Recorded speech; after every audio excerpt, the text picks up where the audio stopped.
culture, Michelle. It will happen again. And that's exactly right. I made this point too, even before those resignations. The fact that senior people in the BBC, including, frankly, some that I have some respect for, kept using the word mistake. Mistakes had been made. This was not a mistake. This was a deliberate attempt to misrepresent what somebody was saying, where they took two things, words he said, I think 52 minutes apart, to totally misrepresent 180 degrees relative to what was actually being said. And it isn't the first time, sadly. So, and again, I've said this before, I have a place in my heart for the BBC. I grew up watching great BBC shows, and as someone who built a company, I know it's much easier to build things than to destroy them. But I'm afraid there is still no real evidence of proper contrition. Even when Ed Davey left, when he resigned, he was still going out giving speeches saying, oh, well, actually, you're all brilliant and not much needs to change. So I'm afraid unless there is a total root and branch hard reset of the culture, particularly in the BBC newsroom, I don't think the licence fee is going to be around for much longer. What do you think, Samantha? I think it's a welcome apology. I wish it had come sooner.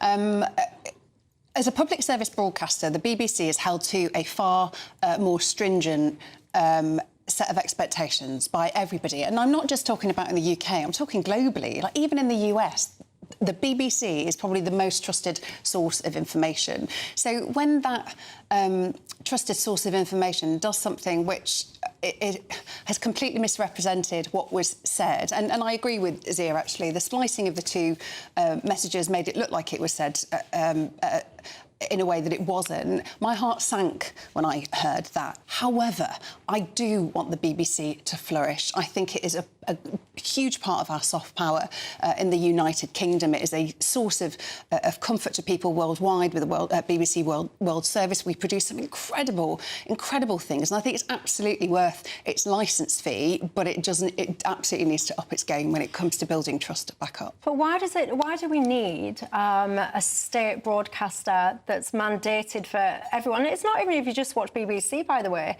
It's if you watch any live content. So if you're watching this live, I don't know, you might be watching it on YouTube or whatever, this licence fee is really kind of spreading its tentacles, and many people watching this would push back and say, well, actually, we don't even want a state broadcaster. Let's everyone operate on a commercial marketplace and let the buyers, the customers, the eyeballs, the ears decide where they want to be. Because the one thing about the BBC is I have had people on the left and people on the right both complain that it's biased. And so I do think that somewhere it falls in the middle.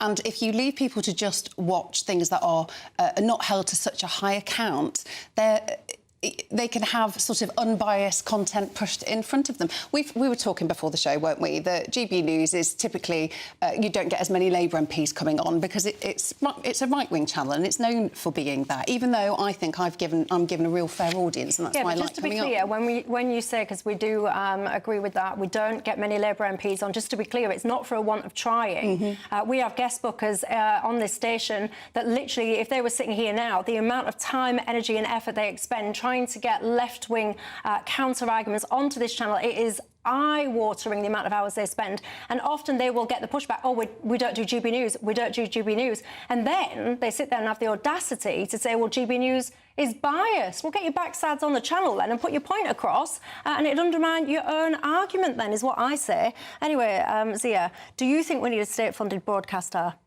Well, I think the time for that is rapidly running out. And again, look, I've spent time living in America. I disagree that the BBC is now any longer necessarily the most trusted news source in America, but I would say I would not want our news environment into the UK to necessarily fall down partisan lines in the way that it has done in the US. But, let's be really clear about something. This is not some isolated incident. The only reason we're talking about this is because it was A, so obvious, B, a whistleblower actually put together a whole dossier about it, and C, the subject of the disinformation and weaponized propaganda happened to be the most powerful man in the world and a crucial trade ally to the United Kingdom. If those all three things were not true, we would not even be talking about this issue. And so, again, I say this as someone who grew up watching shows like The Office and many other great BBC programmes, and And again, the BBC has a place in my heart. I'm afraid the brand has been so overwhelmed by the progressive activists that sadly now, as in the case of many great British institutions, progressive activists get in, and this is well documented, they only hire other progressive activists, and they totally bring into disrepute brands that have been built up over decades. But if so that's I'm the extremely case, concerned. Sorry to interrupt you, dear, but if that is the case, why is it? I honestly, and I mentioned this before, I have people complaining that the BBC is right-wing biased, and I have people complaining the BBC is left-wing biased. That is not a credible claim. That does not tell you anything about. That does not tell you anything about the actual level of bias inside the BBC. So let's fix it, anecdotal. not throw the baby out with the dishwater. And provide. Well, this is why I'm saying that there is a narrow window, at least in my personal humble opinion, as someone who, again, it's much easier to destroy things than it is to build and create them. I sincerely hope that enough lessons will be learnt from this, that there will be a total reboot and hard reset, particularly in the BBC newsroom, but I'm not optimistic about that. One of my viewers, Anne, makes a good point as well. She says, because obviously people focus a lot on Donald Trump and will he sue, won't he sue, whatever. The allegations against the BBC, they weren't just about Donald Trump. Anne, for example,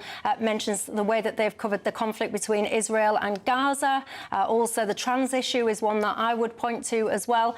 And it's all well and good talking about fixing things, but if you don't understand what the problem is, or you're not prepared to acknowledge what the problem is, then how on earth do you go about fixing the problems that you might face as an organisation? Look, coming up after the break, so much that we need to talk about. Are you on benefits? Do you think you should get more? Do you think too many people are on benefits? What's your thoughts? £15 billion looks set to be additional spending in the welfare state in the budget. I also need to talk to you about business and entrepreneurs. I'll see you in a few minutes.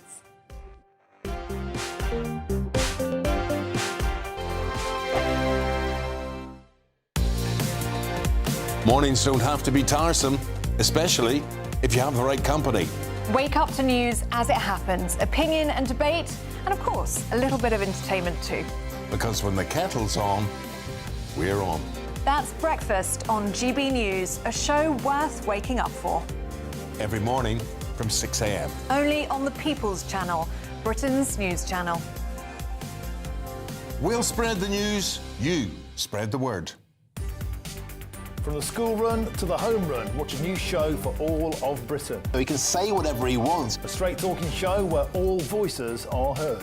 And, you know, when are we going to stop talking about smashing the gangs and actually do it? With the stories that matter from every part of our country. There's a bit of a crash landing there for your Chancellor. Bold, fearless and standing up for you. That's me, Martin Dewbs, 3 p.m. till 6 p.m, weekdays, here only on GB News. The People's Channel, Britain's news channel.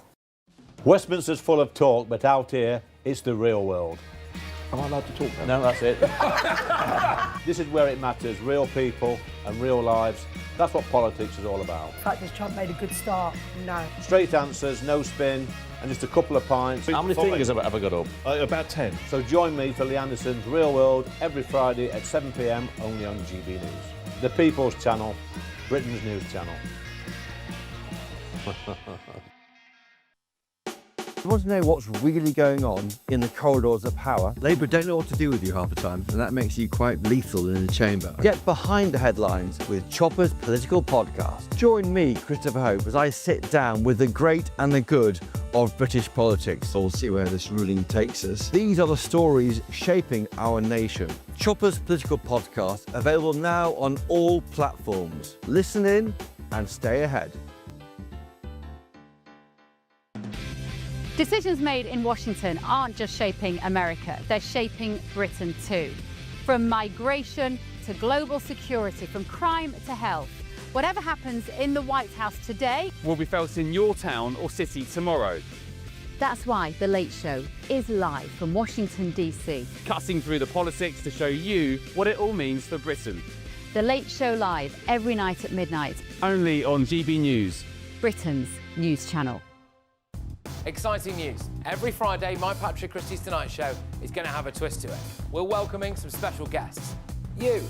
That's right, on Fridays I'm going to be doing my show in front of a live studio audience because this show is about you and what you have to say. It's going to be the same big debates, same big topics, same big opinions. But every Friday night at 9 p.m, you are invited to come on down to Patrick Christie's Tonight to be a part of the action. Only on GB News, the People's Channel, Britain's news channel.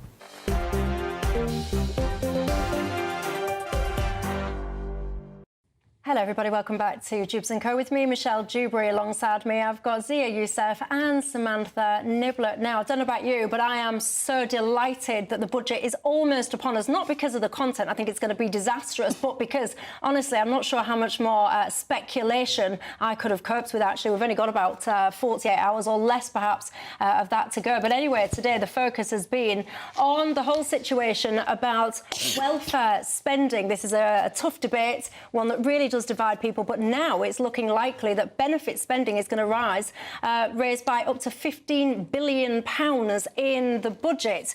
Now, Kemi Badenoch, she was addressing the CBI today, and she was basically suggesting that the rider has essentially become heavier than the horse, that we are tipping ourselves so much in favour of welfare states now that it's just unsustainable. What are you doing? Do you think you've got the balance right? I think it's a process, Michelle, to be honest with you. So earlier this year, we know we had the big fallout over the welfare reforms because lots of MPs, including myself, just wanted to hear what the plan was to help people into work before we ripped away their safety mats, I suppose. And I think we are in this sort of like stagnant place where the welfare bill is higher than it's ever been, where we need to be supporting people into work. But sometimes if you're in this, and I know I keep hearing this word quite frequently, a doom loop of I can't help myself to help myself, then where does that leave us? And one thing I am expecting from welfare reforms, obviously there's the TIMD review happening over the next few months, is I would expect that it will probably be harder to claim benefits, and actually once you're on benefits, you'll be expected to say how you're expected to demonstrate how you're going to get yourself into work. But also we need to be creating those job opportunities for people as well. We've got, as I'm probably preaching to the converted, but we have record levels of people out of employment, education or training, and we are addressing that. The Prime Minister said at Labour Party conference that what he wants to do is get rid of the target under the last Labour government to get 50% of people to university. I didn't go to university. My daughter's 18. She doesn't want to go to university. She wants to do an apprenticeship. So what we do want to do is make sure that 75% of people either have the opportunity to go to university or do a gold standard apprenticeship. Just last week, I was at the launch of the construction task force in Parliament that I was supporting. We have got one of the construction centres of excellence happening in Derby College, just across the way from my patch. I've created a relationship between Checkatrade and my local college where we're going to be upskilling traders. But to do all that, to create that pipeline of talent, we need to start by supporting people when they need it the most. All sounds great, but then why then did Labour's own backbenchers rebel to the point where Keir Starmer's attempts to pass even $5 billion of welfare reforms, a tiny microcosm, a drop in the ocean of what's required, get basically stymied because I don't know whether you were someone who would you have voted for that, the thing that Labour backbenchers refused? It is a well-known fact that I put my name on the Wrecking Bill amendment and then I took my name off the Wrecking Bill amendment because the whole bill could not risk falling because of this one issue. But the one thing I was uncomfortable with, let me just finish answering your question. We have the welfare bill continuing to spiral out of control. Then let me just finish answering your question. The problem that we actually had, MPs that were uncomfortable with it, is we were saying we're going to cut your benefits, but we weren't saying how we were going to help people to help themselves, and that's the bit that was missing, and that's the bit that's coming. So you think people who wake up in the morning and go to work to pay their taxes, you just continue? I mean, again, that was $5 billion. That is a drop in the ocean. But not when you're kicking people to the curb as you do it. It's currently a runaway train to which the entire economy is attached, and it is taking the entire country to bankruptcy.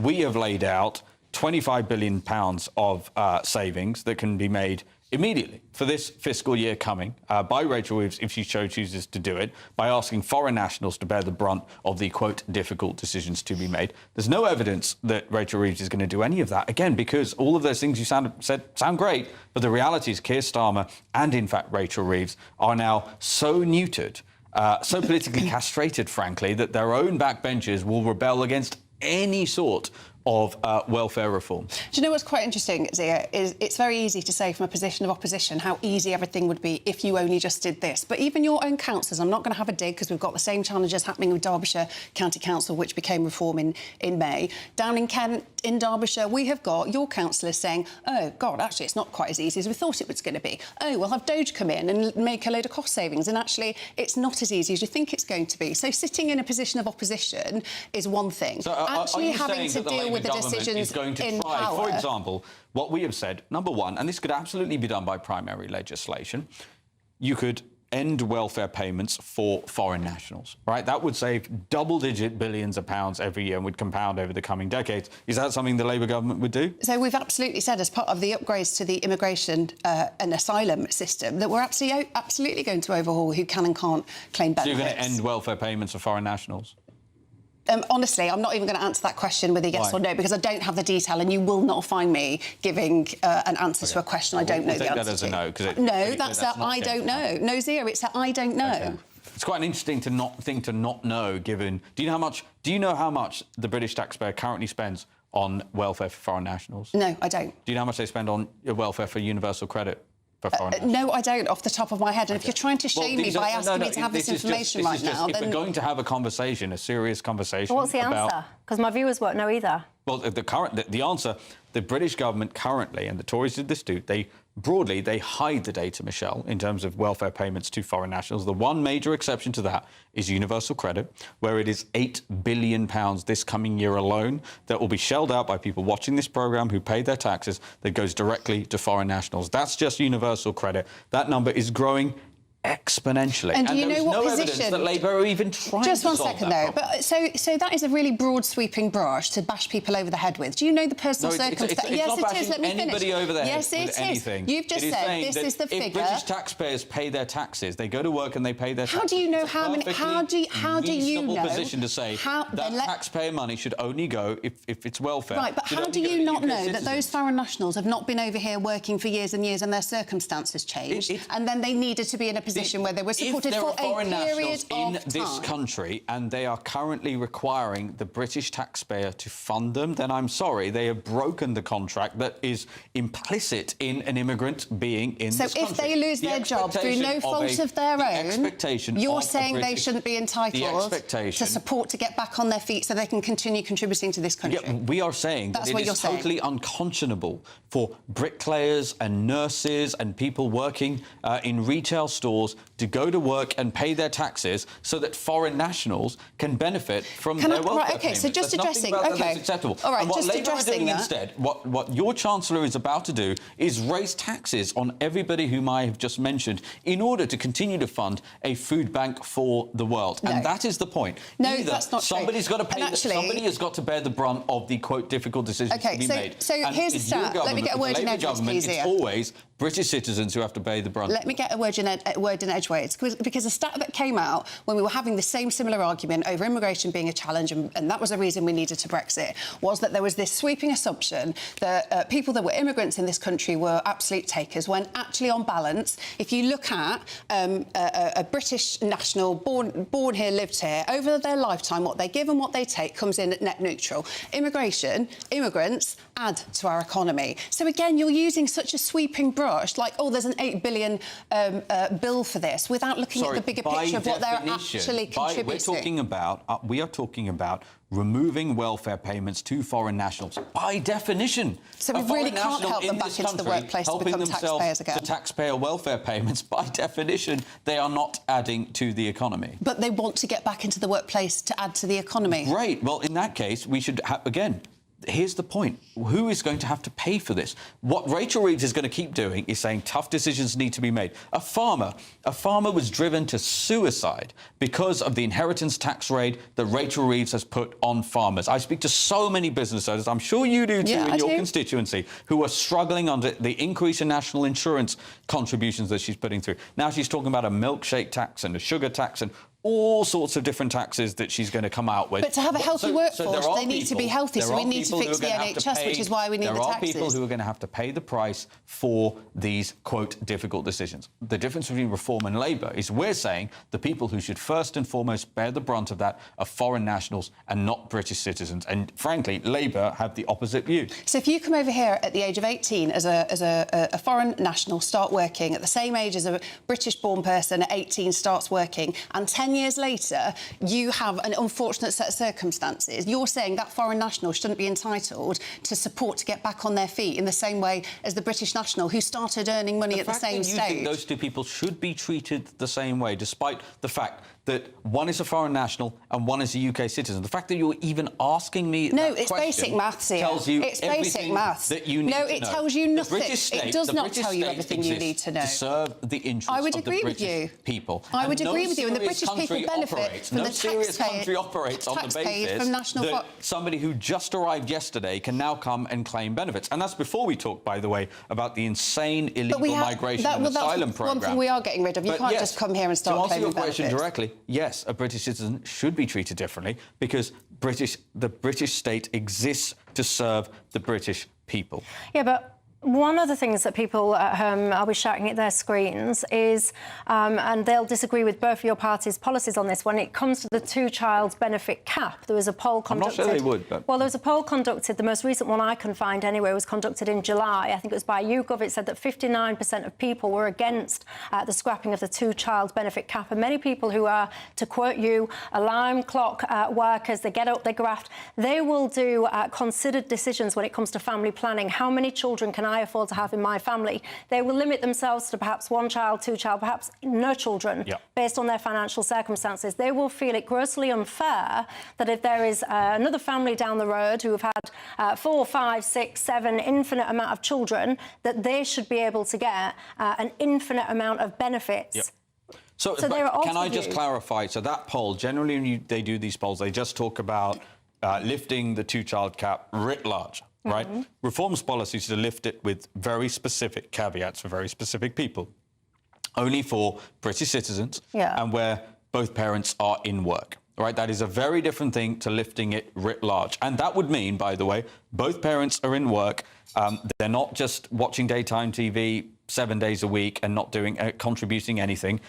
For those people, yes, we would support lifting the two-child cap. But again, this is for British citizens where both parents are in work. And I actually think most people watching this programme would agree with that, Michelle. And what do you say? Because you don't have those caveats on your policy.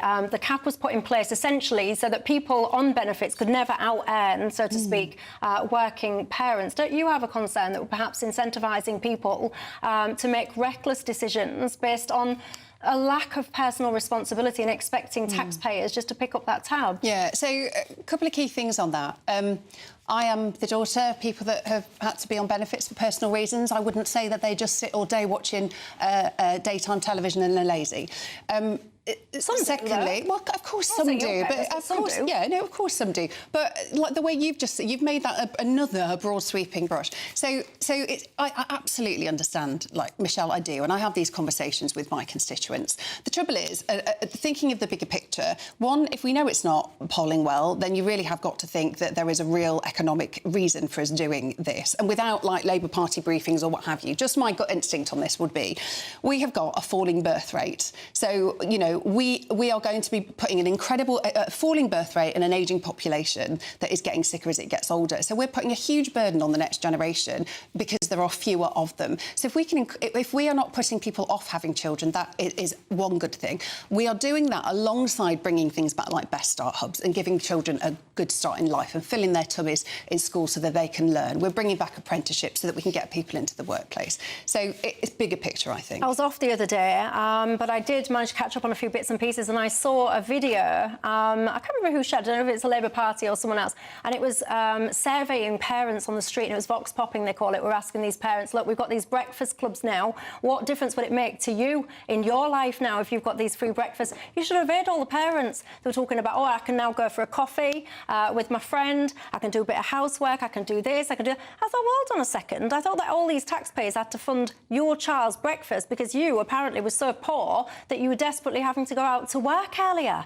It confused me, that did. What do you make to it all, ladies and gents? Get in touch and tell me your thoughts. We'll talk about business as well. We'll also talk about these trials for puberty blockers for children as young as 10 years old. What do you think to that? I'll see you in a sec.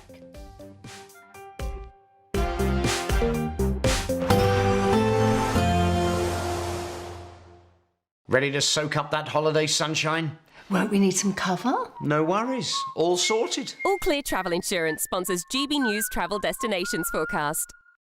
Well, there's further spells of heavy rain and thunderstorms across western parts of the Balkans and Italy, with snow in the Alps, but plenty of sunshine across the Canary Islands and more so into Portugal and Spain as we go through Tuesday. And like I said, heavy spells of rain and snow across the Alps, but the main focus across Italy and western parts of the Balkans, heavy spells of rain and thunderstorms. Best of the sunshine really confined to Spain as well as we go through the week, highs of up to 23 degrees.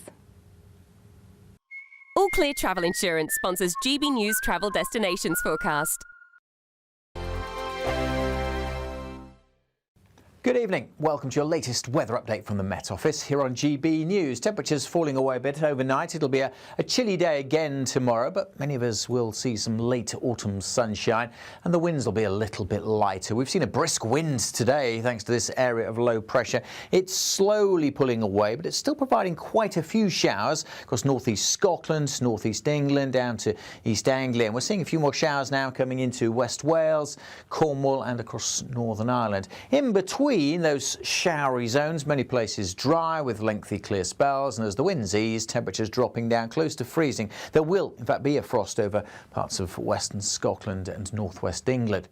Now, the showers across the northeast will gradually fade as we go through tonight, and so a much drier day here. Can't completely rule them out, certainly first thing, but overall a much drier day in Aberdeenshire compared to today. For western and central Scotland, a cold and for many frosty start. For Northern Ireland, the odd shower early on, but again they should be fading through the day. Anglesey, Pembrokeshire, Cornwall, Isles of Scilly, likely to see a few showers in the morning, along with northeast England, and feeding down through the North Sea. Parts of Lincolnshire and Norfolk in particular also susceptible to some showers on Tuesday morning, but they should gradually ease and many areas will be dry and fine with lengthy spells of sunshine. That sun, though, not too strong at this time of year, so it's not going to lift the temperatures too far. Still feeling chilly. If anything, these numbers down on today's values, but remember the winds will be lighter tomorrow, so perhaps it won't feel quite as cold. With light winds and clear skies, a widespread frost for Wednesday morning. Eastern areas staying fine and dry with some sunshine, but look at this, cloud and rain starting to edge into many western areas during Wednesday. That leads into more cloud and some outbreaks of rain on Thursday, by which time it will be quite a bit milder. Thank you, Britain, for helping us reach 8 million followers across social media. Thank you for making us a part of your daily life.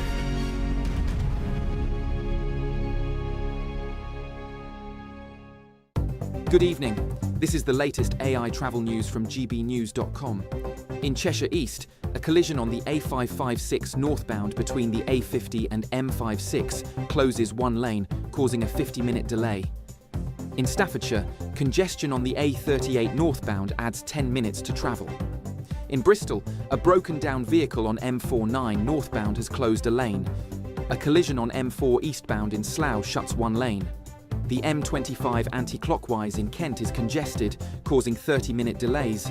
And on the trains, there are disruptions on the Great Western Railway between Exeter Central and Exmouth, and on the London Overground Suffragette line. For more travel news, go to gbnews.com.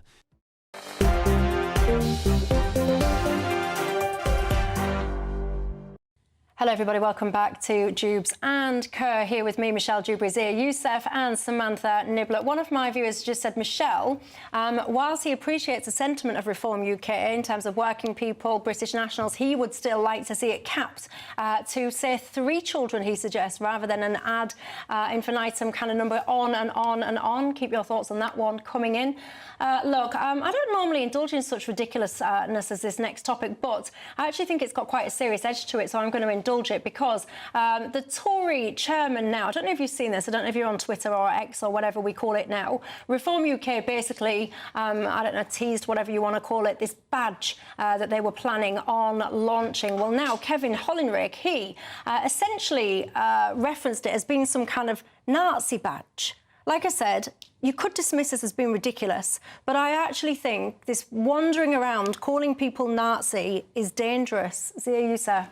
Well, it is dangerous, and it was only a short while ago, sadly and tragically, that Charlie Kirk was assassinated in America, in no small part because people, particularly on the left, actually, in America, were throwing around words and rhetoric like fascist. Except he wasn't. Nazi. Except he wasn't murdered by a right winger. Where we are now in this country, we already know that that's the view of Labour and the Green Party. But now the Tory Party believe that Reform and Reform supporters are Nazis too. It's actually disgraceful. And I speak to too many Reform activists and volunteers, Michelle, who are threatened. And sadly, some of whom have been attacked. So I do take great exception to this. And the fact that Kemi Badenoch, instead of saying, listen, it was a Sunday night, maybe, who knows, it was very late on a Sunday, maybe they had too much to drink, who knows, instead of apologising, she's doubled and tripled down, and she's just given an unbelievable interview today where she said that actually the reason why the chairman of the Tory party called Reform Nazis is because it was, quote, funny. She thinks she it's said she's funny. not going to apologise for something that was said in jest. What do you think to this? I just think it's dangerous, and I would agree with Zia and you, Michelle, on that. But just to be clear, because there was a bit of a misinformation there, Charlie Kirk was not murdered by a left wing. I mean, his murder was absolutely awful. But just to be clear, it was somebody from the same side. We don't. There's not the time to get into. Well, then it maybe now, stop making. Then maybe stop making such bold claims that aren't untrue. That is simply not true. You don't like being held to account, do you? I don't even think anyone had been... I've got to say, obviously, I didn't know if anyone had been found guilty in a court of law yet. I just do have to tick the legal boxes. Anyway, look, let me just quickly ask you this. The CBI, they've had a big conference today. They've urged the government to change course. Your business secretary as well, he's acknowledged that some of your policies have led to entrepreneurs leaving this country. What's your thoughts? So the stats that are in the report are from last year. So that's lots of people leaving with speculation rather than how the country is doing. We've had £300 billion worth of inward investment. We've had 3 trade deals. And just a couple of weeks ago, I was at dinner with a woman from Goldman Sachs who was saying that she's continually encouraging people to invest in our gilts because we are a nice, safe bet. So I think the story that's being told, particularly from Reform, trying to encourage people not to invest in this country, it's like a self-fulfilling prophecy of doom if they were in government. And meanwhile, we're actually getting some great business done. I'm afraid she might have been humouring you. The reality is this, that our gilts are not far off. Well, let's just look at the bond markets, right? Our 10-year and 30-year gilts are not far off multi-year highs. And you talk about last year's numbers. This year are going to be even worse. It was briefed out of the Treasury, well briefed out of the Treasury, that they were considering an exit tax. We've already seen any number, whether it's Nick Storonsky, the founder of Revolut. These are multi-billion-pound potential liquidity events for the Treasury that are fleeing this country and going to Dubai. There's a meme of a Dubai real estate agent of the year being Rachel Reeves. And the reason why it's funny is because, tragically, it is true. We have, frankly, a bunch of clowns in charge of the British economy. The British, anyone who has the ability to not invest in Britain, sadly, is currently choosing not to do so, in no small part. No, they might be choosing not to live here, so they haven't got to pay taxes here, but they're most certainly still doing things here. Revolut are doing loads of business with us. She's unable to make a modicum of spending cuts, and therefore she's raising taxes, she's breaking her promises. It was a year ago she said she wasn't going to have to come back and raise taxes again. What's she going to do? She's going to come back and raise taxes again. And I'm sorry, if you think, at least Peter Kyle, to give him a modicum of credit, acknowledged that people who have options, sadly, wealth creators, job creators, are leaving the country as a result of their policies. You can't even admit that. Because I can admit it, because facts is facts, and maybe they're going because they don't want to have to pay more tax. But I think if you're a multi-billionaire and you've got an issue with contributing to a country that, you know, has got a national health service and that wants to make sure that we're educating children in schools that aren't falling apart, then that's no bad thing. So you're glad they're leaving? No, of course I'm not glad they're leaving. Well, then which is it? It's a good thing. No, that's not true. I could be disappointed they're leaving. Right, but then you just said that if they don't want to contribute, they can go. I just find it odd that they don't want to contribute. It's not very patriotic, is it? Well, I can tell you, I speak to you guys at home on a daily basis, and I know that many of you sit there, even you guys sit there and contemplate, how do we get out of this country? I know this because you tell me that. Look, Carol says, Michelle, the BBC is an institution. We covered that story at the top of the programme. She says, everybody makes mistakes. You're a forgiving lady, Carol. I won't mind coming to live with you. Look, coming up after the break, if you've got children, grandchildren, or if you just care, actually, about the safety and well-being of children, this next story is for you. The potential trial now of puberty blockers for children as young as 10 years old. I'll discuss that after the break. But let me tell you as well, friends of GB News converting today's You Decide poll. Get your telephones out, ladies and gents, and scan that little QR code on the screen. Today we're asking a simple question. Should Rachel Reeves raise taxes if it gets the economy back on track? So far, about 8% of you have said yes, and 92% of you have said a big fat no. I'll see you in a minute.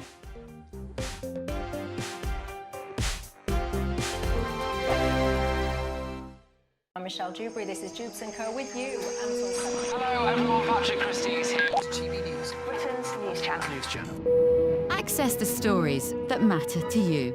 Take the GB News family with you on any device. And as long as you have an internet connection, tune in to GB News anywhere on the planet or beyond. GB News, the People's Channel, Britain's news channel. Britain's economy is at a crossroads. And this budget day, every decision counts. Taxes and rent to the cost of living. Whatever the outcome, the GB News family will be there with expert analysis breaking down what it means for you. Budget day, all day Wednesday. Only here on the People's Channel. Britain's news channel. Join me, Nana Akwe, for an informative, interactive news programme with a difference. It's fun. No, he didn't say that, Dave. I'm so surprised. I think there's an element of truth to that. Join me from 3 p.m. every weekend, only on GB News, Britain's news channel. From the school run to the home run, watch a new show for all of Britain. So he can say whatever he wants. A straight talking show where all voices are heard. And, you know, when are we going to stop talking about smashing the gangs and actually do it? With the stories that matter from every part of our country. There's a bit of a crash landing there for your Chancellor. Bold, fearless and standing up for you. That's me, Martin Dewberry, 3 p.m. till 6 p.m. weekdays, here only on GB News. The People's Channel, Britain's news channel. Westminster's full of talk, but out here, it's the real world. Am I allowed to talk now? No, that's it. This is where it matters, real people and real lives. That's what politics is all about. In fact, has Trump made a good start? No. Straight answers, no spin, and just a couple of pints. How many fingers have I got up? About 10. So join me for Lee Anderson's Real World every Friday at 7 p.m. only on GB News. The People's Channel, Britain's news channel. Britain was once the envy of the world. But look around. A nation that no longer knows what it is or where it's going. A country that's broken. How do we fix Britain? How do we bring it back? Friday night with Matt Goodwin at 8 p.m. only on GB News. Decisions made in Washington aren't just shaping America, they're shaping Britain too. From migration to global security, from crime to health. Whatever happens in the White House today will be felt in your town or city tomorrow. That's why The Late Show is live from Washington, D.C. Cutting through the politics to show you what it all means for Britain. The Late Show live every night at midnight. Only on GB News, Britain's news channel.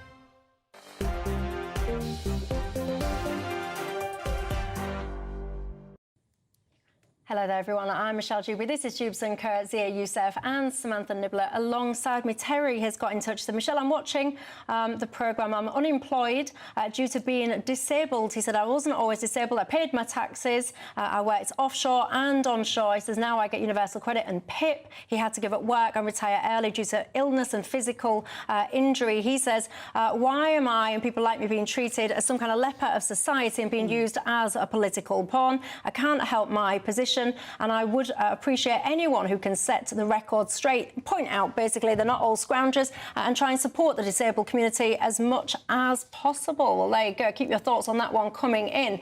Now, we speak about this subject often on this programme, but something that caught my eye over the last day or so was the announcement of a new clinical trial, which is going to actually test, essentially, puberty blockers on children as young as 10 years old. This is a study by King's College London. It'll involve children, about 220-odd children. Now, I just want to cut straight to you. I'll be joined in a second by Sex Matters, but before I get there, Samantha, what's your thoughts on this trial? I think it's really important that we protect children, whether they have gender dysmorphia or not. We know that puberty blockers have been used to prevent puberty from happening from children that had started to go into early puberty, but we don't know the long-term effects of that for children who might then stay on them. I can't imagine any parent with a child that has gender dysmorphia would do this lightly, and I welcome a trial that takes it very seriously, looks at all the evidence and does it in a safe way.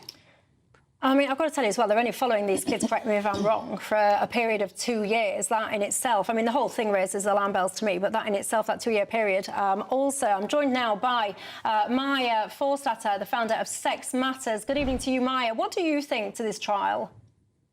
I think it's atrocious. I don't think it should go ahead.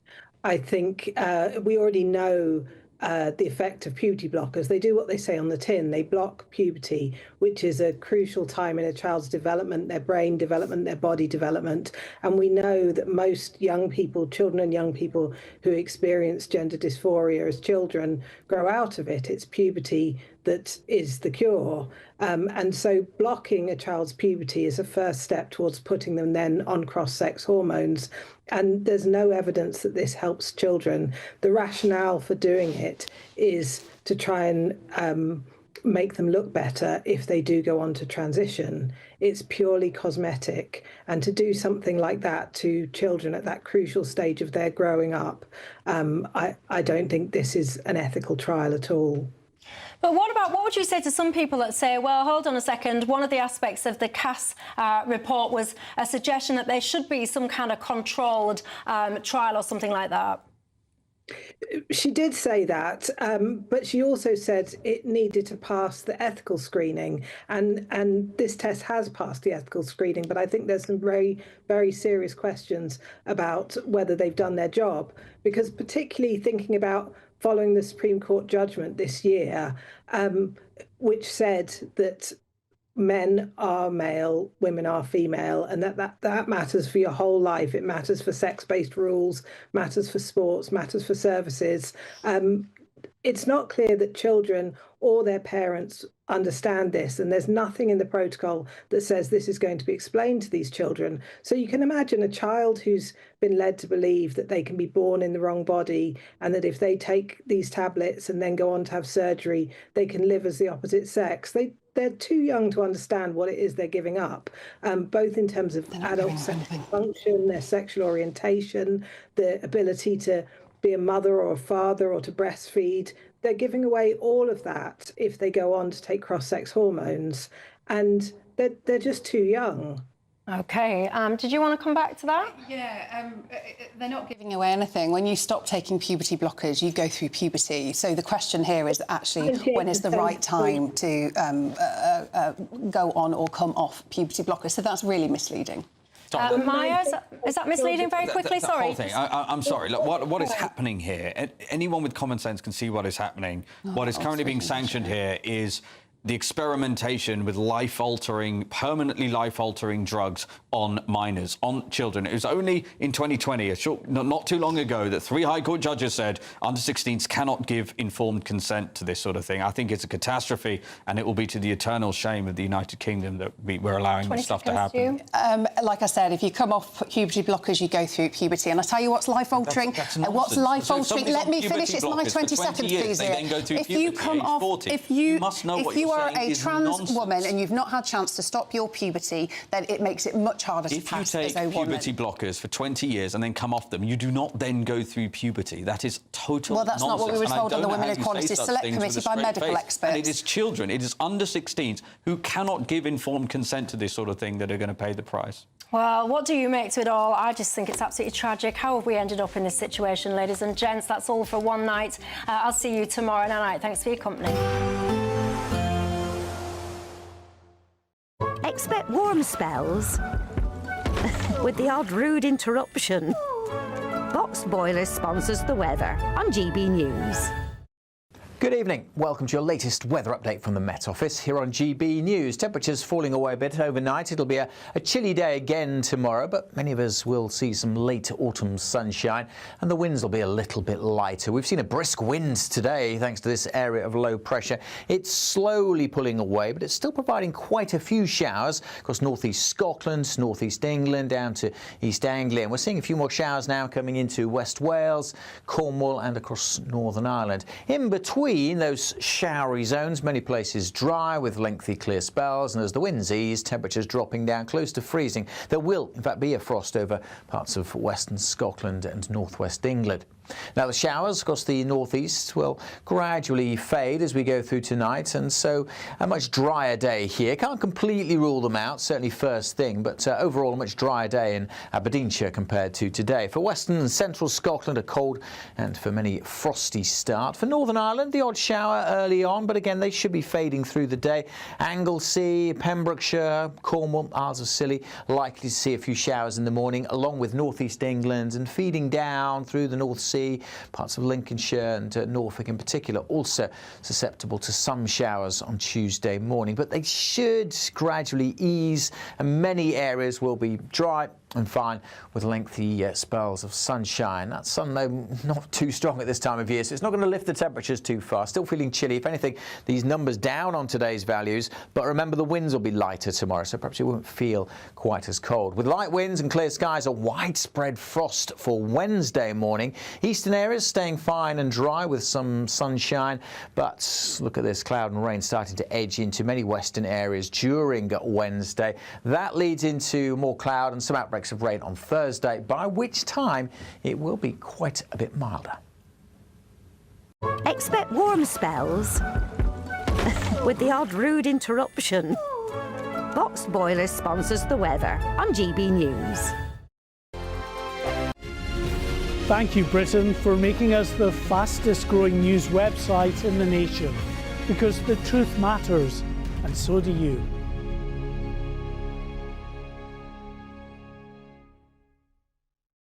Good evening. This is the latest AI travel news from GBNews.com. Significant delays have been reported on the A12 northbound between junctions 20A and 22 in Essex, resulting in a half-hour delay for motorists.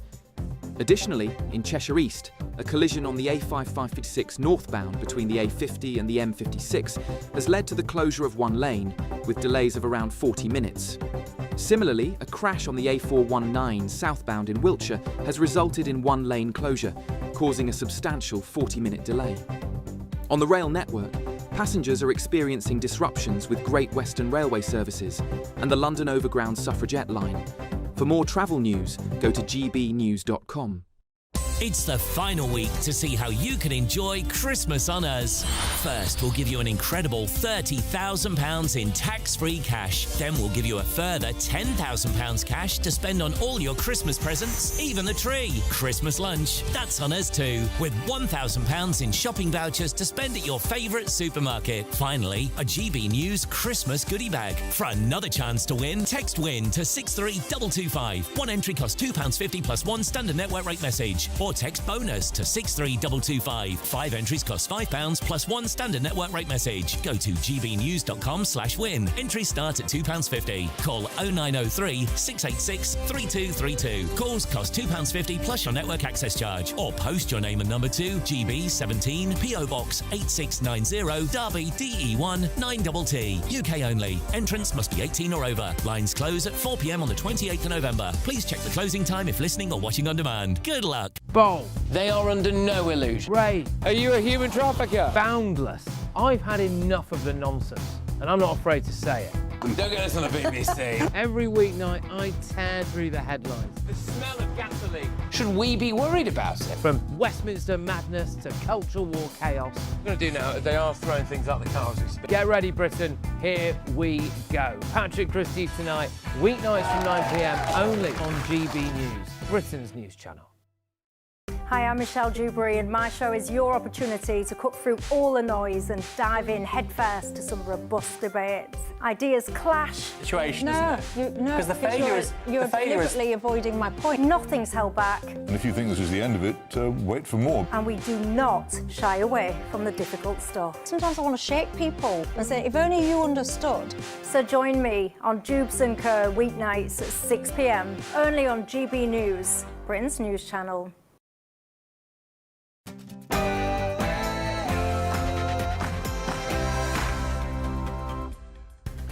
Hello and a very, very good evening to you. Welcome to GB News Tonight with me, your host, Martin Dewberry. Coming up on tonight's show. I'm not going to apologise for a tweet that was made in jest. There's far too much time spent on silly things like tweets at a time when we've got a budget on Wednesday. Earlier today, the Tory leader Kemi Badenoch doubles down and defended her chairman, having compared Reform UK to the Nazi Party. I'll be joined by a Reform UK councillor who says that he has suffered racist abuse simply for being in the party. And live picture on your screen now from Wales. Nigel Farage is set to take to the stage any moment now as Reform UK gears up for the local elections in May in Wales for the Senedd, and we'll be taking you live to North Wales in just a moment's time. And meanwhile, the foundations. Fixing the foundation. To fix the foundations of our economy. Fixing the foundations. Well, the government is set to announce a whopping £15 billion increase to the benefits bill at this Wednesday's budget. But will this take the nation's finances to the brink? And meanwhile, the mistakes that have been made and the impact that has had. I'd like to apologise to the licence fee payer who funds the BBC to deliver its mission, and I'd like to apologise to the thousands of people who work for the BBC, our staff. There was a BBC chairman there, Samir Shah, being grilled earlier on in Parliament. He apologised.